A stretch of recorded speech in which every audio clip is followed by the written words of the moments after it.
Z takich ciekawostek, jak trafiasz ostrzem tutaj, czyli jakby tym kątem, jeżeli trafię w początek rury, też w grzbiet rury, to nie będzie tak zgniecione przy cięciu.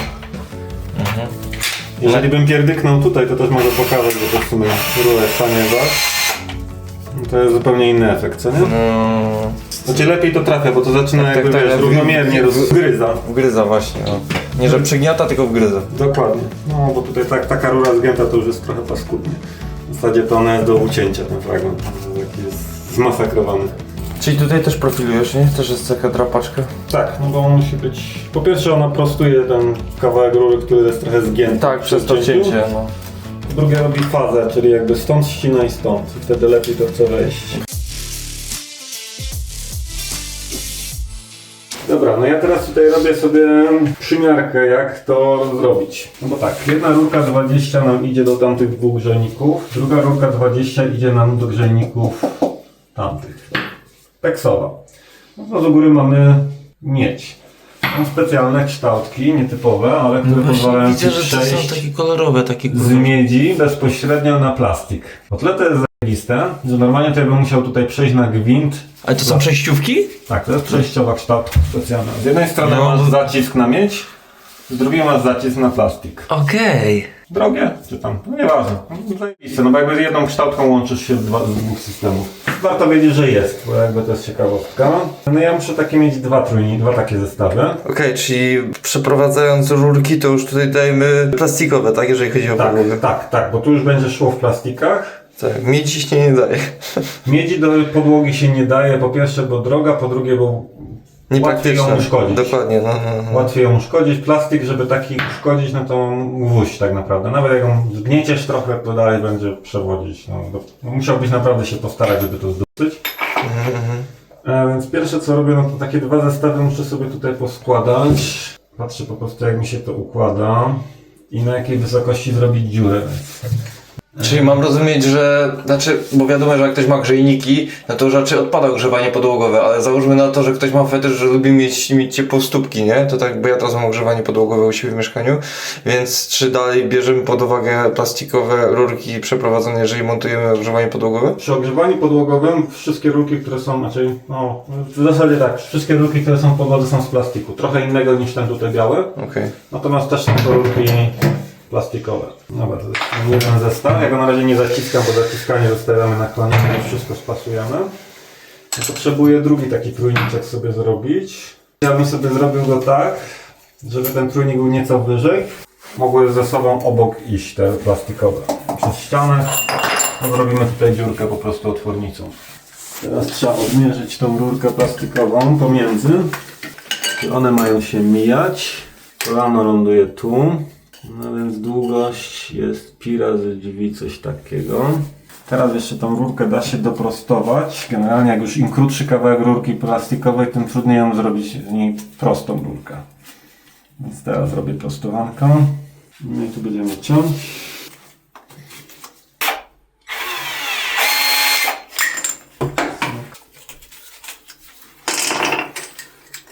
Też a propos wsadzania do systemu plastikowego, zazwyczaj jest, doprowadzasz do momentu, aż przez taki wziernik widać, że rurka przechodzi.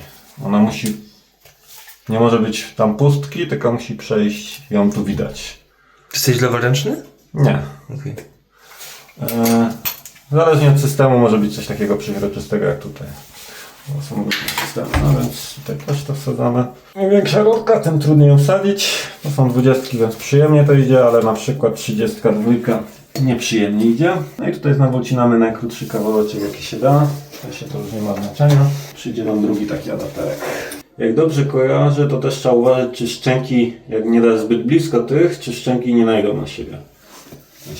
Jak zrobi się za krótki, to może być tak, że szczęki nie pasują, ale jak jest taka przestrzeń, to na pewno będzie pasować. Czasami warto sobie przyłożyć same szczęki, żeby zobaczyć, czy nie haczy o tą drugą kształtkę.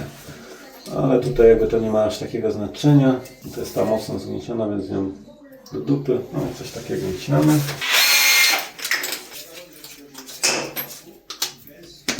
Cyk. Cyk. pewnie tą rurką wyjdziemy właśnie, ona będzie tu. W bok sobie pójdziemy. To pewnie wyjdzie pod skosem, a ten fragment sobie tak dogniemy. Natomiast bardziej mi chodziło teraz o złapanie wysokości. W ogóle, czy masz też narzędzie do robienia takich rowów? Do tego potrzebne jest, można to robić na kilka sposobów. Tak, mogę takie coś robić, tylko że to jest taka robota, wiesz, tutaj to jest kolejne godziny, które lecą. No wiadomo, tylko że pytanie, czy takie coś robisz. Tak, robimy. To jakby jest do zrobienia. Rozkuwanie, mamy młotowiertarkę. W zasadzie młotowiertarką to było robione. Bo są też bruzdownice, bo to jest bruzda. Są specjalne maszyny, tylko bardziej do ścian, gdzie masz jakby dwie kątówki i nacina ci z jednej strony, z drugiej, a w środku po prostu już sobie udarem robisz i odlatujesz. Tak, no. Mierzymy drugą. Możemy inwestora poprosić. Potrzebuję twojego błogosławieństwa w dziurkowaniu ściany, wiesz? Ja chcę tu koronką przejść przez to. No bardzo proszę. I po prostu dwie ruki tutaj się bez otuliny powinny bez problemu zmieścić. Czyli zmieszczą się na pewno, bo to jest 45 średnicą. No tak, śmiało. Pewnie trzeba na początku sobie punktakiem zrobić trochę wybicia, żeby wiesz, ci się trzymało to wiertło. No a później ewentualnie do pierwsze wiertło możesz czymkolwiek. Ta woda wraca z powrotem i wypłukuje się zupełnie grzenik, czy ona zostaje zimna po prostu? Tak, zostaje jest zimna, bo jakby obieg jest zamknięty, woda w grzejniku cały czas jest. Obieg Po prostu polega... przestaje krążyć. Okej. To tak jak ci serce przestanie pracować, to po prostu dalej masz krew w sobie. Dopóki ktoś ci nie zrobi dziury. Okej. Ciekawe. No, przejedzie chyba koronka. Drugie, potrzebuję miarki, żeby sobie zobaczyć mniej więcej jaki odcinek muszę uciąć. Ja sobie taki odcinek utnę tak półmetrowym zapasem. Chwila, że drzwi trzeba sobie pomierzyć. Tu będzie rozgałęzienie, czyli 1,50 m z zapasem. To jak sobie utnę 1,70 m, dwie rurki, powrót zasilania, no to będzie git. Generalnie jak są dłuższe rurki, to tutaj są, generalnie nawet na izolacjach są też metry. Więc jak potrzebujesz 20 metrów, to nie trzeba lecieć z miarką, tylko po prostu patrzysz ile tu jest, jaki tu jest numerek. No i albo w górę, albo w dół, bo to zależy jak ci tam wyjdzie. No. A jeżeli chodzi o montaż ten, to tak samo tam jest na zacisk, czy musisz to... W sensie na zakrętkę, że to... Tak, to będą właśnie te zakrętki, więc ja sobie przygotowuję dwa zestawy, no bo mam powrót zasilania. Teraz potrzebuję zielony kalibrator. Tak, no wiadomo, pierwsze co to kalibruję. Drugie no to nakrętka, pierścień zaciskowy i to. Końcówka wygląda w ten sposób. Tu trzeba jedynie zadbać, żeby to doszło do końca. I to jest jakby tak wstępnie. Mamy tutaj sobie jeszcze na piękną sprężynę. Więc tak, jak chcemy przyjść najniżej jak się da podłogi, trzeba pomyśleć jak i co i kiedy zaciskamy. Bo my tego elementu nie możemy zdemontować w całości. Tu zaciskarką jak przykleję się tak, no to zaciskarką wtedy może bym musiał tak, jakąś tą rurę tą odginać i dopiero zaciskać. Więc robi się nam trochę taka kiszka, więc trzeba myśleć o kolejności, więc prawdopodobnie tak, na pewno tą część kolana trzeba będzie od razu zacisnąć, ten plastik tutaj, bo tu będzie bardzo ciężko podejść, jak będzie przy samej ziemi. I nie wiem, czy nie trzeba będzie tu wsadzić najpierw rury, zacisnąć, poprowadzić, nawet z naddatkiem, ale żeby po prostu już mieć ten fragment rury tu zaciśnięty i dopiero później tą miedziuchnę tutaj zaciskać już na cito i całą resztę. Żeby jak chcemy się jak najbliżej przykleić, no to jakby nie zaciśniemy przy samej zoli, przy samej ziemi. No po prostu nie zaciśniemy, bo szczęki mają jeszcze tą część, która wystaje po drugiej stronie. Więc ten zapas co tutaj mamy zgubimy na cyk, ja to zgubię. No ale to już nie wystarczy, żeby zacisnąć, to jest za mało miejsca prawdopodobnie. Zresztą nie wiem, czy nawet nie damy tu kawałka dłuższej rury, żeby faktycznie być jeszcze bliżej podłogi. Tylko, że po prostu wtedy kolejność ma ogromne znaczenie. I podobny przypadek będzie tu, czyli ja to dotknę na żyletki. Tu jest ta wysokość. O, w miedzianych mufach na przykład tu jest znacznik do kiedy dochodzi. Oprzemy sobie.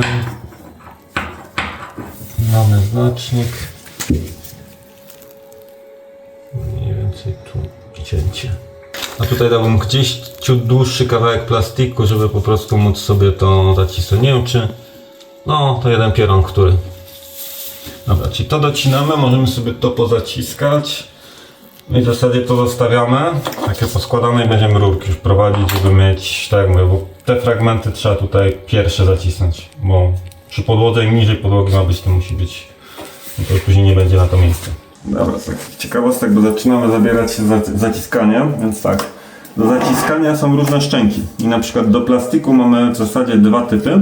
TH, no i później rozmiar, 20 na przykład w tym przypadku. Też są szczęki kształt U.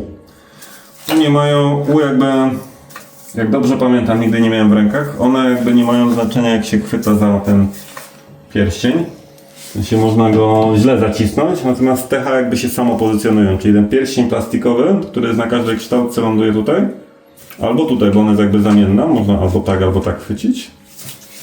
No i to się samo pozycjonuje, znaczy w sensie nie da się praktycznie źle tego założyć. Tylko w ten sposób. No i wpadliśmy na pomysł, że żeby podnieść to nieco do góry, no to po prostu sobie poluzujemy u góry armaturę. No i wtedy podniesiemy, zaciśniemy dół, no i mamy temat z głowy.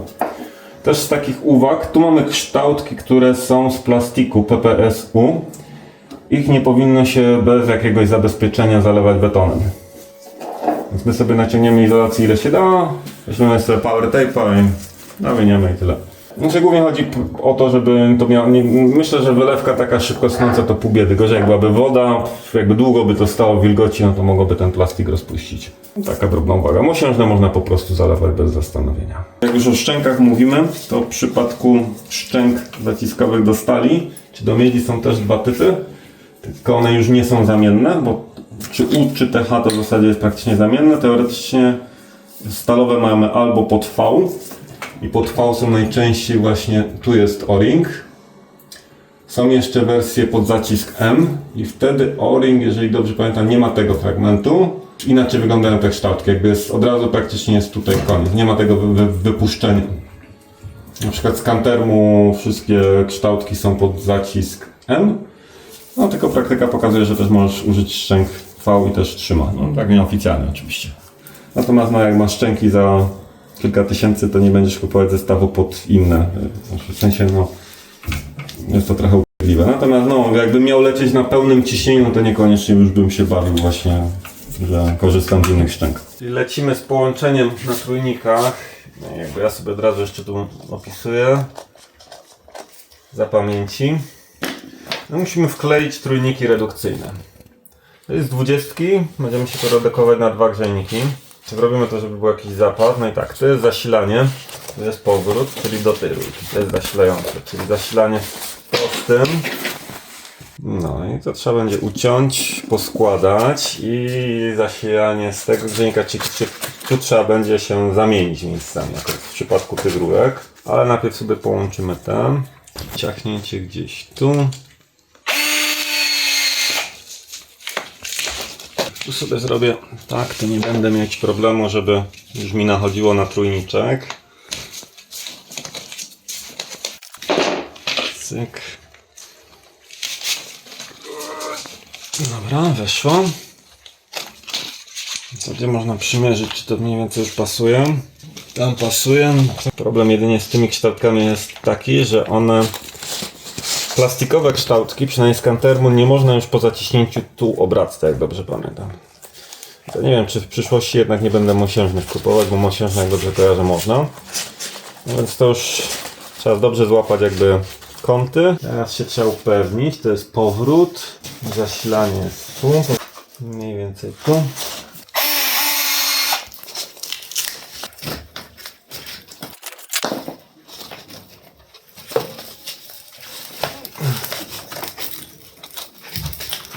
Tu jest zasilanie i zasilanie jest od wewnętrznej strony grzejnika. Czyli tu trzeba będzie niestety na tych rurkach gdzieś zrobić mijankę. Najlepiej ją zrobić tam, gdzie jest najwięcej miejsca. W sensie najgłębiej, to gdzieś tutaj jest dosyć głęboko. Myślę, że jak tu utniemy, będzie git.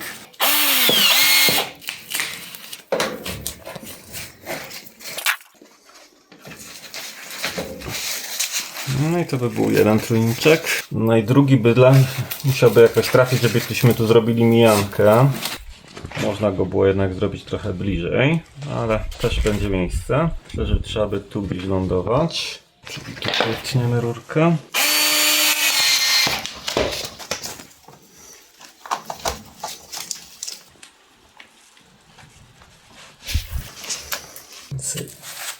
W tym miejscu. sobie mi to ciachnął.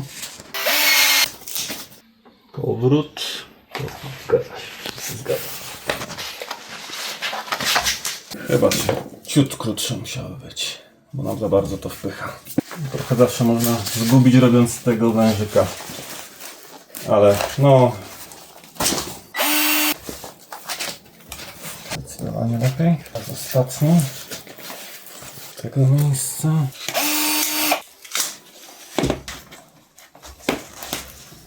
Ja bym proponował tylko się upewnić po drugiej stronie, że jest zewnętrzna, czyli tam od strony kuchni, czy to jest na pewno zasilanie. Rurka, która jest bliżej, to będzie zasilająca. I teraz jest jeszcze moment przed zaciśnięciem, że może być git. Dobra, ja chciałem się upewnić, czy po prostu faktycznie mam zasilającą do zasilającej, bo później tutaj już bym tych rurek nie zamienił, bo one są na styk. Dobra wskazówka. Trasa ciepła na kawałku nam ciut mniej izolacji nic nie zrobi. Tu delikatnie wokoło, żeby nie naciąć za bardzo rurki.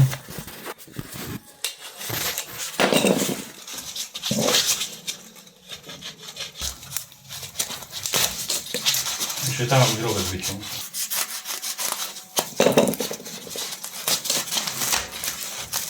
Czyli tu byłoby już pięknie, no i to samo tutaj, bo faktycznie to wstaje. Po prostu, aha, można też po prostu podciąć od spodu. Ewentualnie faktycznie nawet od spodu, żeby ona tu miała, będzie nie izolacji, ale będzie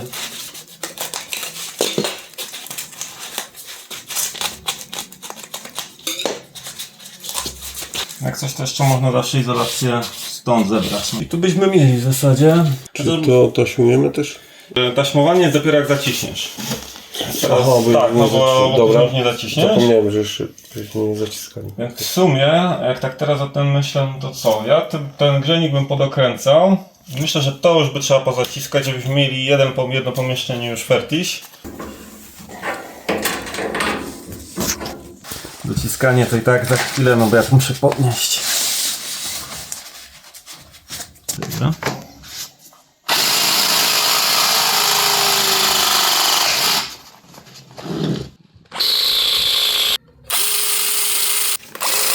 Dobra, no to mamy to. Ja tylko jeszcze zaizoluję.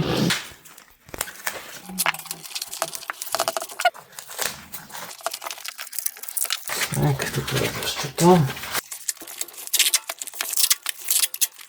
No i gitara. Bo ja już widzę, że o czymś pomyślałem i jakby patrzę, jak nam idzie powroty zasilania, więc powroty idą nam bliżej ściany. Więc jakby już wiem, żeby później nie robić sobie, wiesz, właśnie tych mijanek, no to będę chciał, żeby powrót mi szedł tędy, bliżej ściany, w sensie bliżej ściany zewnętrznej. Czyli powrót będę generalnie chciał mieć po tej stronie, a zasilanie po tej.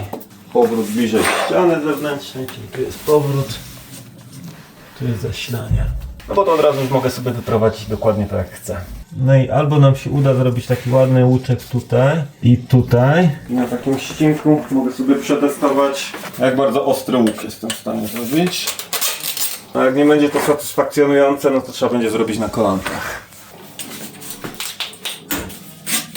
Bo idealnie byłoby bez kolanek, no ale to będzie, myślę, dosyć ciężkie. Dobra, to mam gdzieś tu po środku, więc zawsze najprościej robić łamańca. No ale właśnie, 20 to nie 16, więc prawdopodobnie nam to nie pyknie. No właśnie. Kurde. No nie no, to jeszcze byłoby ok. Tu ma to mniejsze znaczenie, to u góry, no bo to się przyklei i reszta się zatopi tutaj. Natomiast no tu, żeby było żeby nie wystawało z podłogi, no to tutaj będą musiały być kolana moim zdaniem. Więc te fragmenty jesteśmy w stanie sobie zgiąć na sprężynie. Natomiast te, które już lądują do podłogi, będą na kolanach. Wezmę sobie trochę gołej rurki 20 i nią wyprofiluję właśnie ten fragment. I trzeba to wyprofilować na sprężynie. No i trafić tutaj, bo tutaj resztę to już polecimy sobie na kolanku. Lepiej sobie już uciąć ciut za długi i się z nim pobawić. Mogę sobie to też zmierzyć sprężyną. W zasadzie długość sprężyny i coś. Ja bym sobie zrobił długość sprężyny i tak półtorej długości sprężyny, bo też łatwiej nie docinamy tutaj tak nasz styk, tylko lepiej mieć, żeby dogiąć takie kolano tutaj, no to też potrzebujemy mieć dźwignię. Ale dobra, my tylko musimy dojść tu. A taka dźwignia nam wystarczy. Chodzi o to, że aby zrobić takie ładne kolano, no to potrzeba mieć dosyć długi odcinek prosty. Bo na takim krótkim nie zrobisz takiego gięcia. Tyle jeszcze, jakiś zapas może taki. Rurka jest tania. Tak, jedna strona idzie w dół. O, trzymając kalibrator też można sobie prostować, czy jakby ustawiać rurkę, bo on jakby robi trochę nam za taką dźwignię. Teraz do mnie to doszło. Człowiek się uczy całe życie. Dobra. Ten odcinek też sobie doprostujemy. No i będziemy się z nim bawić. Ja sobie... Wyminął mi rurkę, to tam walić, to sobie już, że tak powiem, ogarniemy później. Najważniejszy to jest ten kąt, się to gięcie tutaj. Myślę, że jak tu dobniemy, wszędzie mam zapas. Teraz wiem, że jak mamy to gięcie, ono jest w dół, to jeszcze będę mieć gięcie takie trochę po skosie. Natomiast to już myślę, że mając sprężynę. Dobra, to zróbmy tak. Skorzystajmy z nowo odkrytej rzeczy. Ja ją przeginam trochę, bo ona mi odsprężynuje i wtedy dopiero mam kąt prosty. Teraz wiem, że to będziemy mieli taki fragment, że to musi się przyklejać do ściany, czyli wychodzi nam stąd i musi być gięte do ściany, czyli do mnie, coś takiego. No i tu teraz kwestia wysokości. Nie wiem, czy tu jeszcze troszeczkę nie podkuć sobie.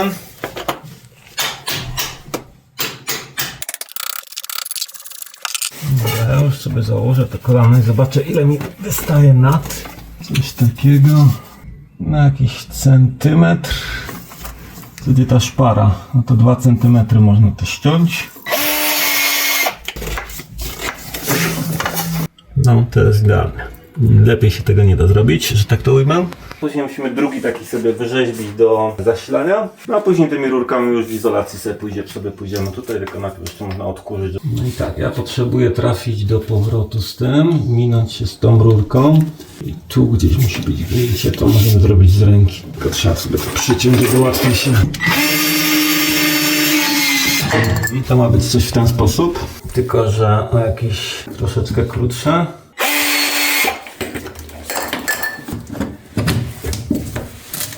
Myślę, że możesz pójść z drugiej strony. Ty mi to popchasz. Musisz ją obniżyć w dół. Możesz? O! I teraz mi pchaj. Okej, idzie, jeszcze trochę. O, weszło. Jedynie już widzę jedną rzecz. My musimy najpierw ten trójnik zacisnąć, bo później się do niego za Chiny ludowe nie dostaniemy. Czyli musimy od tej rurki zacząć i ją trzeba najpierw jakby pozaciskać, a ta będzie drugą w kolei. Bo ona tu ładnie przechodzi. No to w zasadzie możemy tą drugą brać. Potrzebujemy sprężyną zmierzyć, ile potrzeba rurki. I znowu na długość sprężyny. Dobra, myślę, że tu znowu gięcie. Pod podejście tutaj.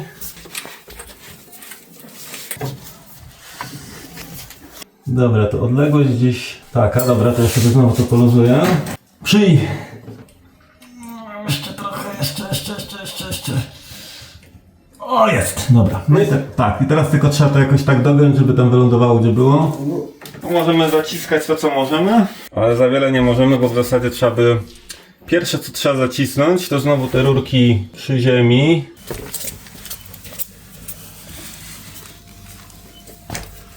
Czekamy, aż będzie 55, zobaczymy, jakie są delty. Ja mam 40 stopni, a na dole jest 24. Czyli mamy deltę 15 stopni. Ma być koło 10, natomiast tam jak widać, gdzie się równomiernie ładnie nagrzewa. Możemy podejść tu. Widać ładnie rurki się świecą. Grzejnik też jest, ten już jest cały równomierny, no bo on jest, ma 38 u góry, 36 na 28, no czyli około 10, czyli jest git. No, możemy sobie jeszcze pójść do innych. 38 na 25, 26, czyli też koło dychy. Dobra. Też jest delta 40 na 28. Dobra. Tu mamy 53 na wejściu, a na dole jest 38. Czyli mamy 12 stopni. 13 stopni różnicy. To jest git. Tamten grzejnik. Można go tak pod kątem zobaczyć. 40 na 50. Czyli też jest git. Równomiernie się grzeje. Tutaj też widać z odległości ładnie. 50 na 36, 37, czy jakieś 13, 12. I delta jest w porządku. O, najcieplejsza to jest lampa LEDowa. 50 na 36. No, czy tam 40. Jest git.